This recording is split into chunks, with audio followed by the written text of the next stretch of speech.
హర హర ఈశ్వర శంభో శివ శంకర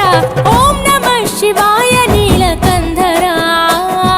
శిరసున గంగమ్మతో తనువున గౌరమ్మతో తరలిరా తనివి తీర ఈశ్వరా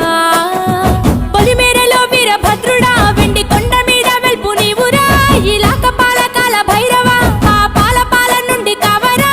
నీ అక్కలే కాచిమైన కుట్టని మూడు కల్ల రేడువురా రుద్రం భజే రుద్ర తేజం భజే విభూది భూషణ హర రౌద్రం భజే రౌద్ర రూపం భజే నటరాజ చంద్రశేఖర గంగనెత్తుకొని నేల గొంతు నింపు జంగమయ్య నీవురా ఆది అంతమంటూ లేని స్వామి ఆదిశక్తి తమమ్మ ధరించరా హర హర ఈశ్వర శంభో శివ శంకర